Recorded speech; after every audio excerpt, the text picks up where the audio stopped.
Oi, gente! Nós somos do curso de Nutrição da UFRN Facisa e vamos apresentar aqui nesse webinar um pouco sobre a distrofia muscular de Duchenne. O grupo é composto por Ana Cristina, Ana Gabriele, Flávia Heloísa, Francisca Lavínia e Joyce Maiara. Aqui tem o sumário da nossa apresentação e a gente vai abordar um caso clínico, a identificação da doença, o tipo de herança, apresentar o heredograma, diagnóstico da doença, o tratamento da doença e as referências que a gente utilizou para fazer o trabalho. AY, um menino de 6 anos de idade, foi encaminhado ao médico por um leve atraso no desenvolvimento. Ele tinha dificuldade de subir degraus, correr e participar de atividades físicas vigorosas. Ele tinha força e resistência diminuídas. Seus pais, 2 irmãos e uma irmã, eram saudáveis.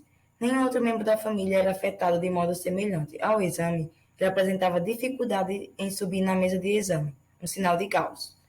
Uma sequência de manobras para levantar-se do chão. Fraqueza proximal, marcha oscilante, tendões calcâneos rígidos e músculos da panturrilha aparentemente aumentados. Seu nível de creatinina quinase sérica estava 50 vezes maior do que o normal. Como a história, os achados de um exame físico e o nível de creatinina quinase sérica eram fortemente sugestivos de uma miopatia. AY foi encaminhado para uma clínica de neurogenética para outras avaliações. Os resultados da biópsia do músculo mostraram uma variação marcante de tamanho da fibra muscular, necrose da fibra, proliferação dos tecidos adiposos e conjuntivos e ausência de coloração para a distrofina. Com base nos resultados, a condição de AY era compatível com um diagnóstico provisório de distrofia muscular de Duchenne, e ele passou por exames para deleção no gene da distrofina. Descobriu-se que ele tinha deleção dos exons 45 ao 48. Testes subsequentes demonstraram que sua mãe era portadora. A família foi esclarecida, então, que os riscos de os filhos serem afetados era de 50%, o risco de as filhas serem afetadas era baixo, mas dependia dos desvios de inativação do X, e o risco de as filhas serem portadoras era de 50%. A mãe foi encaminhada para uma avaliação cardíaca, pois, sendo ela portadora, apresentava alto risco de complicações cardíacas. Identificação da doença. A distrofia muscular do Duchenne é um dos mais de 30 casos de distrofia musculares existentes. A sua patogenia pode ser caracterizada pela incapacidade do organismo na produção da proteína distrofina, que implica no mau funcionamento do músculo devido à perda das fibras musculares, por meio da necrose, o que impossibilita a regeneração delas. Quando os indivíduos perdem suas fibras musculares, os músculos do corpo adquirem uma fraqueza progressiva. Por isso, indivíduos que possuem essa distrofia caem com frequência. A sua incidência na população é de 1 a cada 3.800 a 6.300 indivíduos recém-nascidos do sexo masculino. Isso porque o gene da distrofina está presente no cromossomo X. Como os indivíduos de sexo masculino apresentam só um cromossomo X, a expressão da deficiência da produção da distrofina não pode ser inativada, devido a não haver possibilidade de inativação desse cromossomo no indivíduo de sexo masculino. Os indivíduos do sexo feminino, nesse caso, conseguem inibir o cromossomo X, que apresenta o gene da doença, sem manifestá-la, e passam a ser portadores desse gene. Os sintomas começam a surgir por volta dos 2 anos de idade. É possível perceber a dificuldade do indivíduo para começar a andar, como andar de forma instável, sofrer diversas quedas enquanto anda, também apresentar dificuldades na hora de se levantar do chão. Muitos deles usam o movimento a manobra de graus. Dificuldades em correr. Muitas vezes esses indivíduos também andam na ponta dos pés e possuem os músculos posteriores da perna mais volumosos e duros, além de demonstrarem também dificuldades na aprendizagem e desenvolvimento da linguagem. A distrofia muscular do Duchenne é uma doença que é mais comum afetar os homens que as mulheres e é caracterizada por meio de um alelo recessivo que encontra-se ligado ao cromossomo X em uma região não homóloga do gene. E esse alelo ele é responsável pela codificação da proteína distrofina. Quando a característica da doença ela é determinada por meio de um gene recessivo, os homens eles têm uma chance muito mais elevada do que as mulheres de serem afetadas. Mas por que isso acontece? Isso acontece porque os homens eles necessitam apenas de um gene para desenvolver a doença. E como os cromossomos X e Y eles apresentam poucas regiões homólogas, os homens tendem a desenvolver doenças que são caracterizadas através de alelos recessivos ligados ao cromossomo X em regiões não homólogas do gene com a maior frequência. Entretanto, a herança que vai acometer os indivíduos que possuem a distrofia do Duchenne é a herança monogênica recessiva ligada ao cromossomo X ou ao sexo, justamente porque essa distrofia ela é causada pela presença de genes na região não homóloga do cromossomo X. O heredograma apresentado na imagem traz, de acordo com o caso clínico exibido para vocês, a simbologia padrão dos heredogramas. Os indivíduos do sexo masculino são representados pelos quadrados e os indivíduos do sexo feminino são representados pelos círculos. Falando agora sobre o caso clínico em si, AY, depois da realização de exames, foi diagnosticado com a distrofia muscular de Duchenne. Esse indivíduo é representado pelo primeiro quadrado, localizado no canto inferior esquerdo, pintado de preto, e tem o seu genótipo XDY, onde ele herdou um cromossomo X da mãe e o cromossomo Y do pai, sendo o cromossomo X da mãe recessivo. Através de testes, foi descoberto que a mãe de AY era portadora do gene causador da distrofia muscular de Duchenne.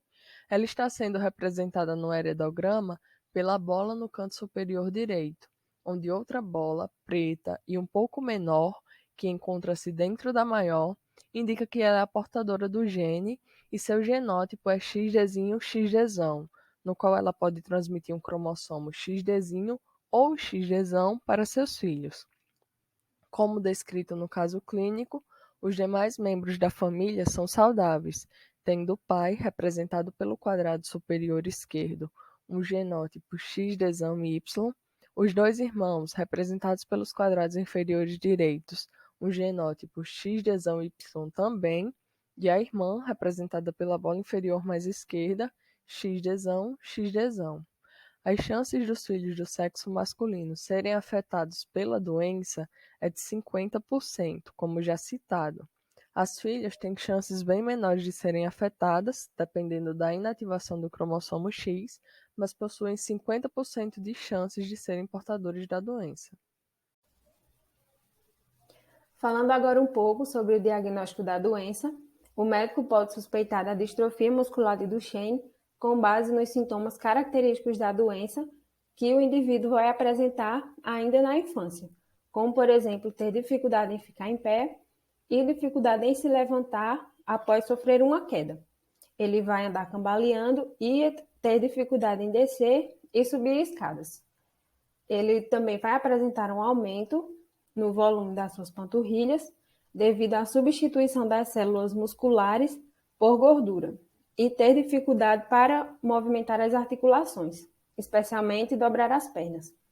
Ele pode apresentar ainda também dificuldades no desenvolvimento da fala e o diagnóstico dessa doença no período da infância é mais difícil porque a maioria das crianças, elas apresentam essas características de não conseguir ficar em pé direito quando está aprendendo a andar, sofrer bastante queda e algumas também têm dificuldade de falar.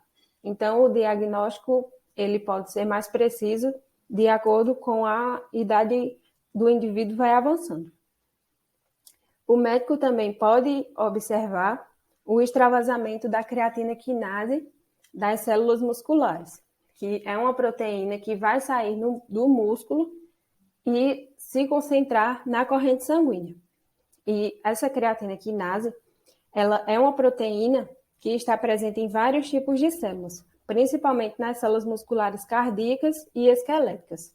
E tem um papel importante de regular o metabolismo intracelular dos tecidos contráteis, né, dos músculos. Então, esse indivíduo ele pode apresentar também dificuldades na respiração devido ao músculo do diafragma estar enfraquecido, bem como apresentar problemas cardíacos também devido à musculatura do coração estar enfraquecida. O teste de eletromiografia também pode ser realizado para registrar a atividade elétrica do músculo.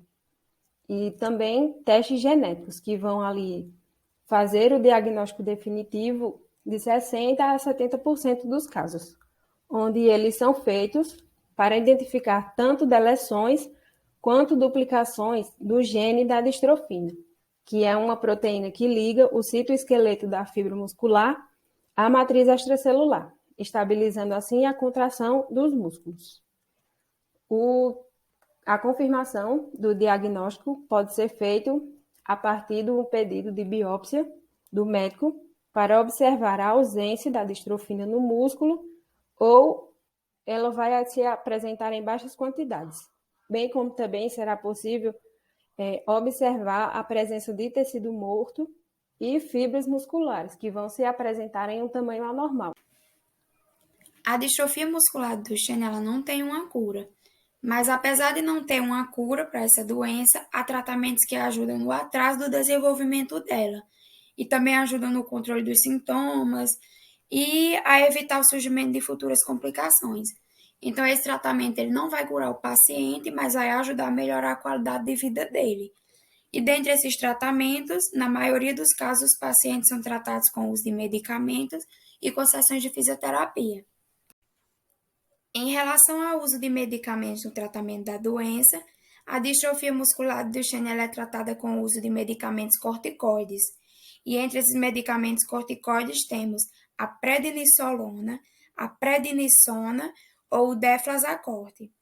E esses medicamentos eles são utilizados por eles atuarem tanto regulando o sistema imune, eles também podem auxiliar no retardo da perda da função muscular e eles também possuem ação anti-inflamatória. Já na fisioterapia, os métodos fisioterapêuticos mais utilizados no tratamento da doença são a hidroterapia e a cinesioterapia. Esses tipos de fisioterapia eles são usados com o intuito de controlar a progressão da doença. Nisso, esses dois métodos eles ajudam no retardo da incapacidade de andar, ajudam também a manter a força muscular, também auxiliam no alívio da dor e ajudam a prevenir futuras complicações respiratórias e também fraturas ósseas. Ainda sobre o tratamento da doença, segundo alguns especialistas, a esperança de tratamento futuro dessa doença está no uso de células tronco-embrionárias. Aí aqui eu trouxe um trecho de Drauzio Varela, em que ele fala que a grande esperança de tratamento para os portadores da distrofia de Duchenne está no potencial das células tronco-embrionárias para formar os tecidos necessários para substituir o músculo que está se degenerando. Então, o uso de células tronco no tratamento dessa doença é algo que está sendo cogitado para o futuro. E isso com o intuito de se originar novos tecidos para que eles possam substituir os músculos afetados. E era isso que a gente tinha para apresentar sobre a distrofia muscular do Duchenne. E aqui estão as referências que o grupo utilizou para a realização do trabalho.